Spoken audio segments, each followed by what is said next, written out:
sem eru börn eða ungi anda.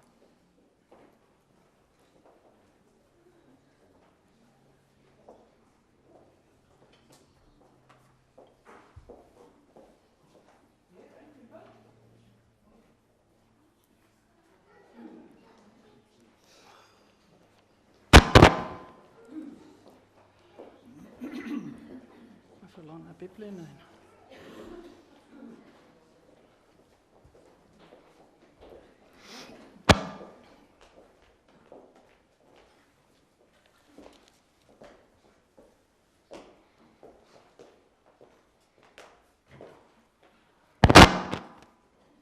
Er það ég sem með svona hávaði? Af því ég með þetta bara í höndinni? Ég vona ekki. Ég vona sér ekki ég.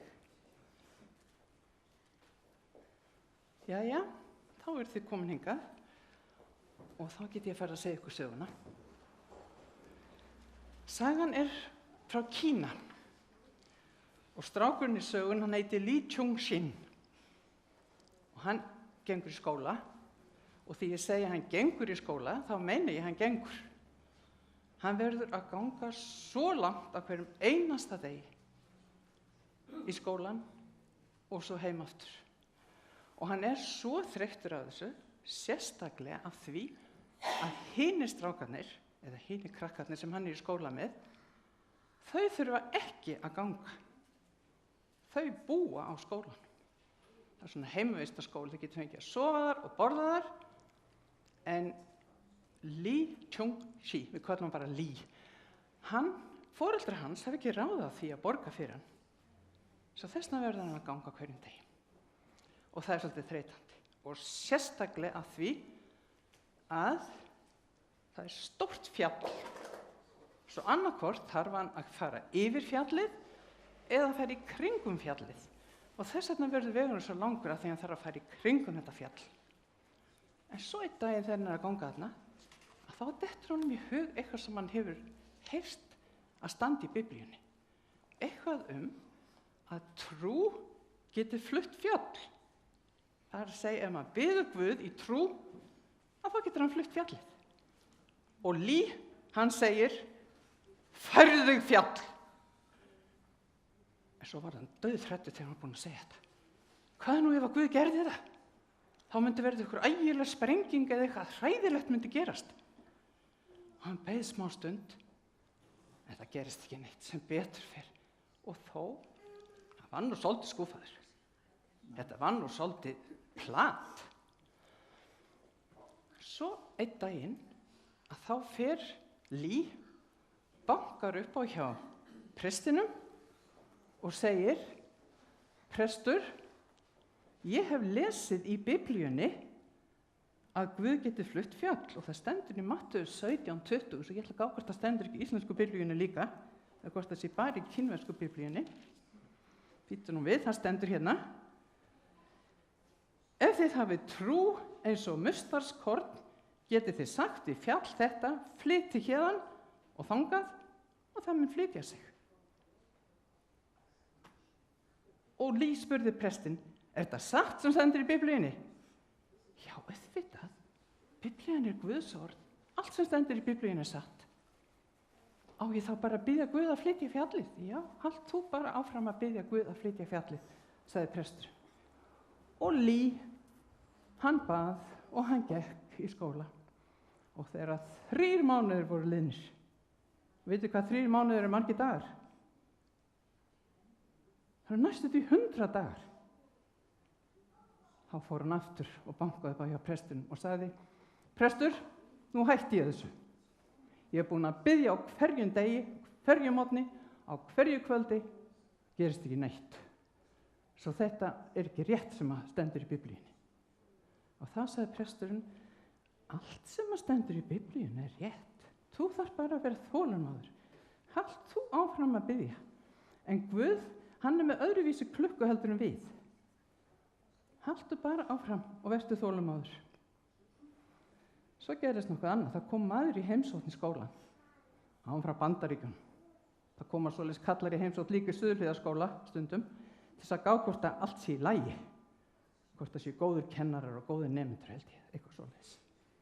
Og þessi maður, hann var þarna í heimsókn í 2 daga og svo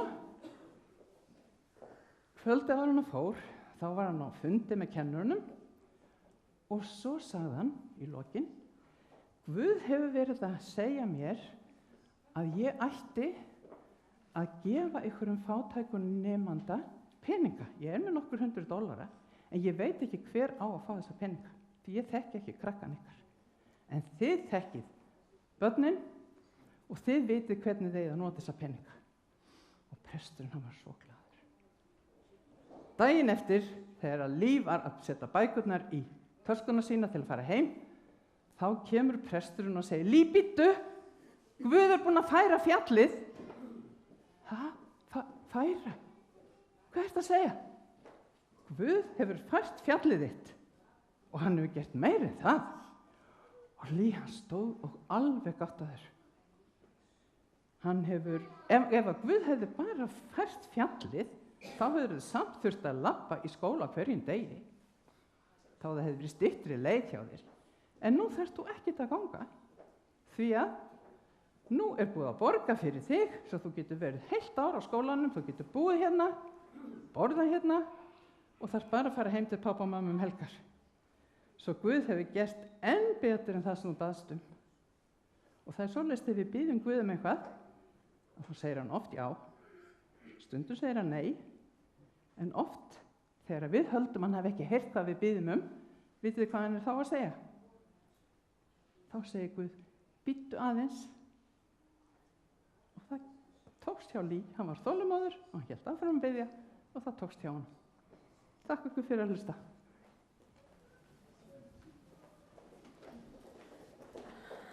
Við þökkum Sonju kærlega fyrir barnasöguna og nú ætlar að Jens Danielsen að tala til okkar. Gjörðu svo vel.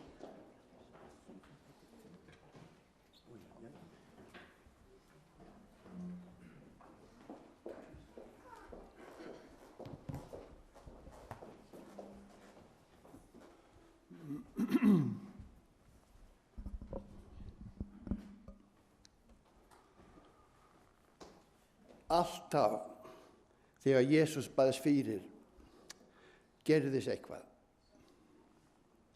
Hann var í stöðugu sambandi við föðurinn, hann gat ekki verið án þess.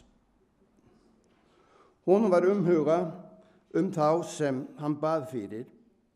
Styrkurinn sem hann öðlaðist í bæninni var ávinningur fyrir alla sem hann komst í samband við. Bænalíf Jesú okkar fyrirmynd og breytir persónlegu sambandi okkar við Guð og getur breytt tengslun okkar við miðbræður okkar, bæði ættingja og vini og einnig ókunninga sem við biðjum fyrir. Í Lúkasar Guðspjallinum, 22. kaflanum og versin 31 og 32 stendur: Símon, Símon, Satan krafðist að fá að salta yður eins og hveiti svo að hismið kæmi í ljós. En ég hef beðið fyrir þér að trú þín þrjáti ekki. Og styrk þú trúsykkin þín þegar þú ert snúin við. Og í Matteus Guðspjallinum 14. kaflanum og 23. versi les ég: Og hann hafði látið fólki fara, gekk hann til fjalls að biðjast fyrir í einrúmi. Þegar kvöld var komið, var hann þar einn. Og í Matteus 19, vers 13: Þá farðu menn börn til Jesú að hann legði hendur yfir þau og bað fyrir þeim, en læri sveinar hans ótöldu þá. Það var einkenni Jesú að hann baðst oft fyrir. þó ekki einungis bænir Jesús sem koma einhverju til vega. Þegar söfnuðurinn fór að biðja gerðist einnig hlutir. Í Apostlasögunni, 1. kaflanum og versin 12-14, þá sneru þeir aftur til Jerúsalem frá Oljufjallinu, sem svo nefnt og í nánd við Jerúsalem, kvildadags leið þaðan. En þeir komu þangað, fóru þeir upp í loftstofuna, þar sem þeir dvöldust. Það voru þeir Pétur og Jóhannes, Jakob og Andrés, Filippus, Tómas, Bartolomeus, Matteus, Jakob Alfeusson, Símon vandlætari og Júdas Jakobsson. Konurnar voru einnig með þeim og María móðir Jesú og bræður hans. Öll voru þau með einum huga stöðug í hverjum? Stöðug í bæninu. Þetta í rauninu það fyrsta sem sagt söfnuðinn eftir Jesús fór til himins. Eftir þennan bænafund fylltust þau heilagum anda. Við annað tækifæri var Pétur leystur úr fangilsi. Söfnuðurinn bað fyrir honum. Og það í Apostlasögunni 12. kaflanum, versin 5-12. Nóttina áður en Heródes ætlaði að leiða hann fram, svaf Pétur milli tveggja hermanna, bundinn 2 fjötrum og varðmenn fyrir dyrum úti gættu fangelsins. Allt í einu stóð engill drottins hjá honum og ljós skein í klefanum. Laust hann á síðu Pétri, vakti hann og mælti: Rís upp skjótt.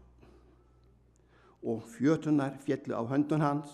Þá sagði engilinn við hann: Gir þig beltinu og bind á þig skóna. Hann gerði svo. Síðan segir engilinn: Farðu í yfirhöfn þína og fylg mér. Hann gekk út og fylgdi honum, en ekki vissi hann að það var raunverulegt sem gerst hafði við koma engilsins. Hann hélt sig hjá sín. Þær gengu nú fram hjá innri og ytri verðunum og kom að fjallhlíðinu sem farið út til borgarinnar. Lögst það upp á sjálfu sér fyrir þeim. Þeir fóru út það og gengu eitt stræti, en þá hvarf engilinn allt í einu frá honum. Þegar Pétur kom til sjálfs sín, sagði hann: Nú veit ég sannlega að Drottinn hefur sent engil sinn að bjarga mér úr hendi Heródesar og frá öllu því sem gyðingar ætluðu mér. Og hann hafði áttað sig, gekk hann að húsi Maríu, móður Jóhannesar kallast Markus. Þar höfðu margir safnast saman og voru hvað? Á bæn. Við erum vön að biðja fyrir ættingjum og kunningum, og það eins og það á að vera. Stundum biðjum við fyrir leiðtogum landsins. Það líka rétt. Í fyrra Tímóteusar brefi, 2. kaflanum, vers 2 og 3 stendur: Biðji fyrir konungunum og öllum þeim sem haft eru settir til þess að við fáum lífa friðsamlega og rálega lífi í Guðs otta og siðprýði. Þetta gott og þakknanlegt Guði, frelsara vorum, sem vill að allir menn verði haldnir og komist til þekkingar á sannleikanum. Bænin öflugasta verkfæri okkar ef við viljum eiga þátt í því að framkvæma vilja Guðs. Ég held við gerum okkur alls ekki í hugarlynd hversu mikið afl hér að ræða. Og lesum í Jakobsbrefi 5. kaplanum og versin 17 og 18. Elía var maður eins og við. Hann bað þess heitt að ekki skyldi rigna og það rigndi ekki yfir landið í 3 ár og 6 mánuði. Hann bað aftur og himinin gaf regn og jörðin bar sín ávöxt. Á Karmel bað Elía Guð sína að hann væri verulega Guð. Í 4. konungabók 18. kaplanum, versin 36-39. Þegar tími var komin til að færa kvöldforn, gekk spámaðurinn Elía fram og bað. Drottinn Guð Abrahams, Ísaks og Ísraels, í dag skal það kunngjört að þú sér Guð í Ísrael og að ég sé þjónn þinn og geri allt þetta samkvæmt boði þínu. Bænheyr mig, Drottinn, bænheyr mig. Þá mun þetta fólk komast að raun að þú, Drottinn, Guð og að þú snýrð hjörtum þeirra til þín á ný. Þá féll eldur Drottins niður og glepti brennifornina, víðin, steinana og moldina og slekti jafnvel upp vatni í rennunum. Þegar fólkið sá þetta, féll það fram á ásjónu sína og hrópaði: Drottinn einn Guð, Drottinn einn Guð.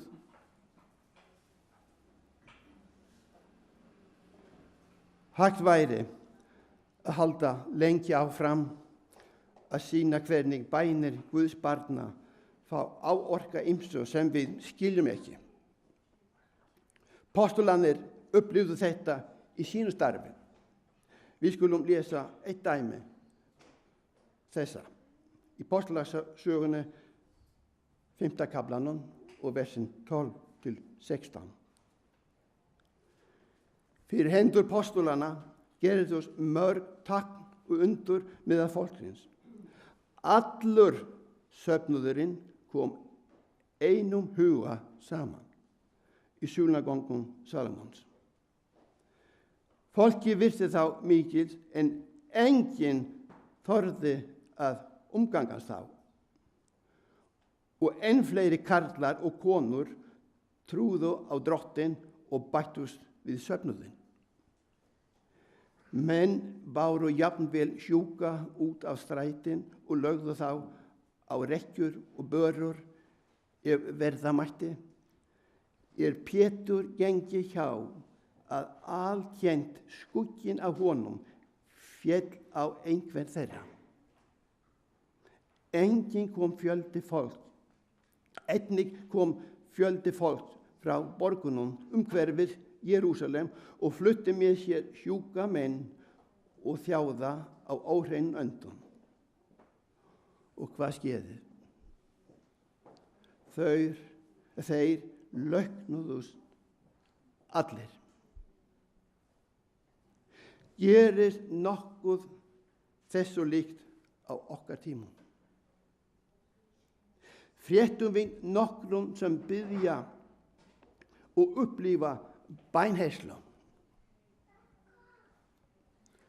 Ég var á prestarástefnu í Danmörku fyrir nokkrum árum og heyrði þar af safnaðar konum sem ákvað að gera eitthvað fyrir söfnuðinn, eitthvað sem væri á hennar færi.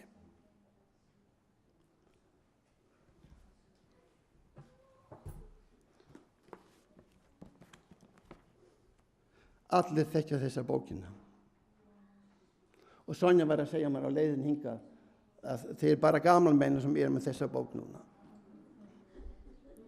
Ég veit ekki hvað þið satt. En hún náði í símaskrá og af handhófi merkti hún við nokkur nöfn.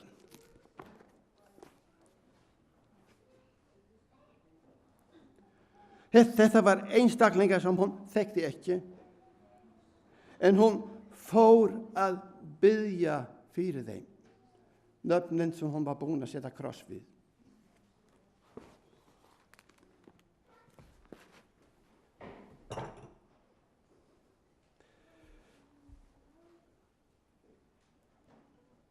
Hvíldardag einn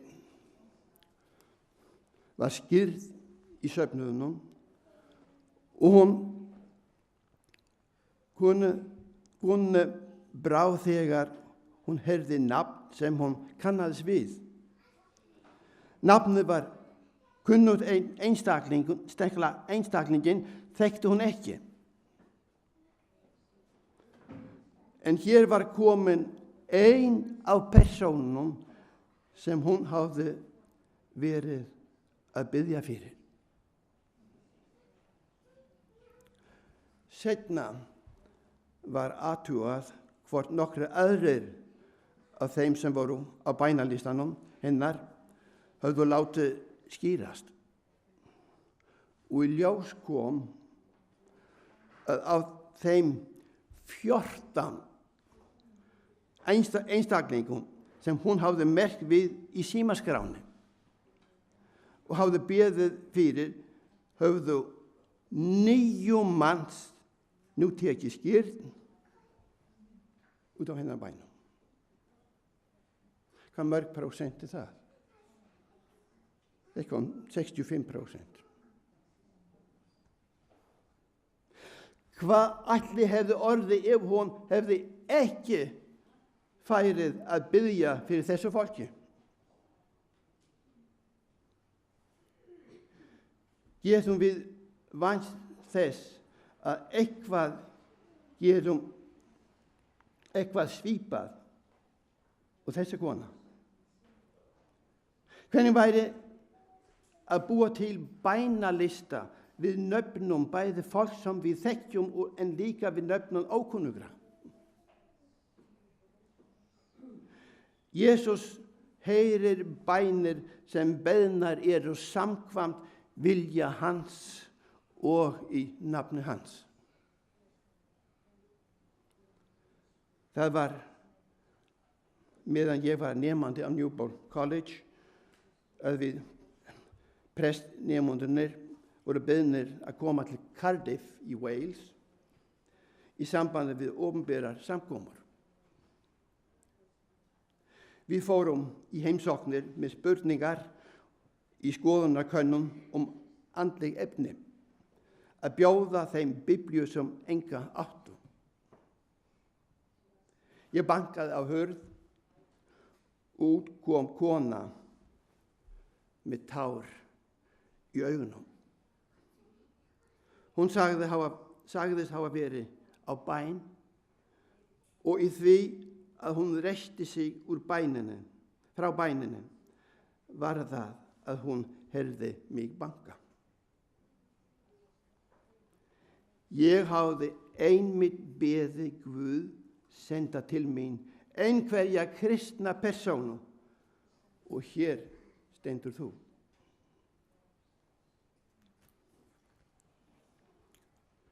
Hvað byggjum við og hverjum byggjum við fyrir? Auðvita börnunum okkar, fjölskyldunni, ættingum og vínum. Biður þú líka fyrir söfnuðunum? Já, auðvita gerir þú það. En hvernig það með þá sem þarfnast fyrirbænar á alveg sérstakan hátt? Byggjum við fyrir formannum, fyrir Erik og þeim sem sitja í konferensstjórninni? Þurfa þau sem við höfum falið þetta þýðingarmikla starf ekki á fyrirbæn að halda? Í öðru Mósebók, 17. kaflanum, versin 8 til 13. Má lesa hvað Móse gerði þegar Ísraels þjóðin var í bardaga með Amalekíta. Amalek kom og réðst á Ísrael í Refidim.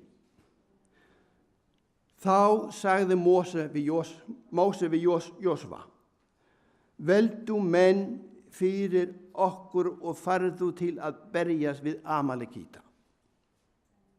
Á morgun mun ég standa efst á hæðinni og hafa staf Guðs í hendi mér. Jósva sagði eins og Móse hafði falið honum og hélt til orrustu við Amalekíta. En Móse, Aron og Húr höfðu farið upp á háhæðina. Á meðan Móse hélt hendi sinni uppi, vetti Ísraelsmönnum betur en þegar hann lét höndina sína síga, höfðu Amalekítar betur.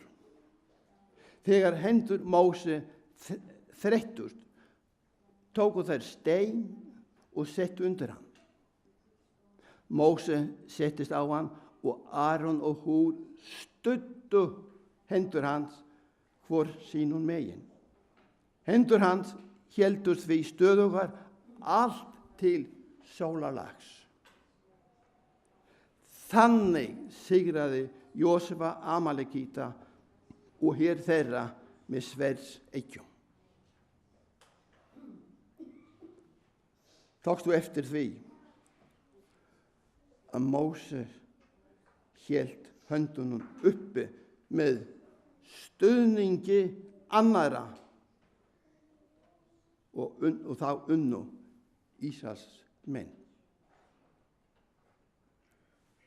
Við eigum ekki sterkari vopn en bænina og mótstöðu maður okkar hræðist hana. Í Jakobs bréfinu 5. kaflanum og 16. versi: játið því hvert fyrir öðru og syndir ykkar og biðjið hvert fyrir öðru til þess að þið verði heilbrigt. Kröftug bæn réttláts manns megnar mikið. Ef við tökum hendur saman og myndum bænarhring formann okkar og stjörnuna hans og safnaðarstjörnur. Ef við leggjum þau fram fyrir Guð í bæn og byggjum þess að heilagi andinn fái vegleitt, munum við þá ekki upplifa eitthvað svipað.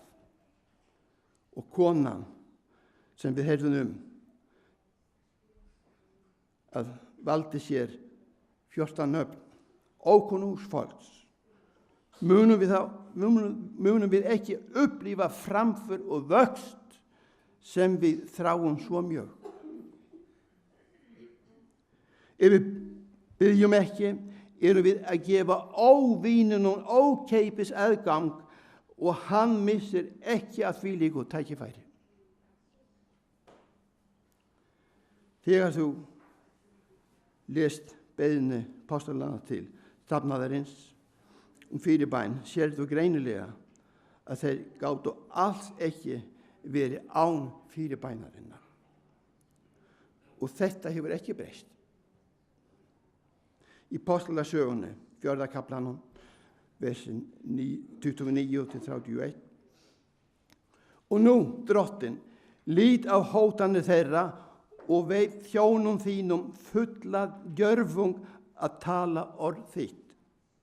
Rétt þú út hönd þína til að lækna og lát tákn og undur verða fyrir nafn Jesú, þíns heilaga þjóns. Þegar menn höfðu beðist fyrir, hvað skeði þá? Hrærðist staðurinn þar sem þeir voru samankomnir og þeir fylltust allir heilagun anda og töluðu orð Guðs af djörfung. Jesus var óíva hinn fyrsti sem bað fyrir lærisveinunum 12. Hann sagði fyrir Jóhannesar Guðspjallunum 17. kaplanum vers 9 og 10. Ég bið fyrir þeim, ég bið ekki fyrir heiminum heldur fyrir þeim sem þú hefur gefið mér því að þeir eru þínir. Og allt mitt þitt og þitt mitt. Í þeim ég dýrlegur orðin. Allir sem hafa fengið leiðtoga hlutverk þurfa á fyrirbæn að halda. Við getum ekki hjálpa þeim betur en að biðja fyrir þeim eins og Jesus bað fyrir lærisvein. Stjórnin gegnir miklu ábyrgða hlutverki. Þess vegna þarfnast meðlimir hennar stuðnings sem fast fyrir mætt bænarinnar, bænar okkar. Við eigum að muna að boða á fagnar erindi öllu mannkyni og þetta verkefni okkar allra. En þetta gerist ekki af sjálfu sér. Það útheimtir að við vinnum sigur að því sem forðar okkur í því að verða eitt í Kristi. Eitt í Kristi, ekki eins en eitt. Það útheimtir að við losum okkur við allt sem forðar okkur í sameiginlegri bæn eins og það átti sér stað hjá söfnuðum í Jerúsalem. Þá gerðist það sem Guð vill einnig að eigi sér stað hjá okkur.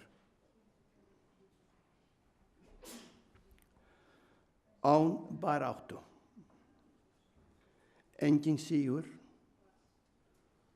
Án sigurs. Engin korona. Án koronu. Engin himinn. Jesus býður fyrir mér. Hann býður fyrir þér. Hverjum erum við að biðja fyrir? Amen. Við skulum biðja. Góður Guð, okkar himneski Faðir. Takk fyrir að Jesus sýndi okkur hvernig við megum koma til þín. Takk fyrir að við getum koma til þín eins og hann gerði. Og fyrir það að þú hefur lofað að vera nálægur okkur eins og þú var nálægur honum. Minn okkur á að biðja fyrir þeim sem eru umboð þín og þíns ríkis hér á jörðu eins og Jesus bað fyrir þeim sem hann hafði útvalið.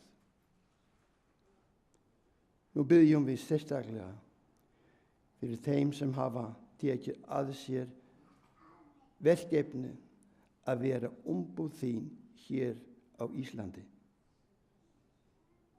Guð, ég vil biðja fyrir Erik og konferensstjórnum, safnaðarstjórnum og handleiðslu og leiðbeiningu þíns heilaga anda. Vættu þeim gjörvung til að taka ákvarðanir sem efla þitt málefni. Guð, vilt þú gefa þeim þá sannfæringu sem nauðsynleg til þess að þitt starf nái árangri, nafni þínu til heiðurs og söfnuðunum að gagni. Þetta bæn okkar í Jesú heilaga nafni. Amen.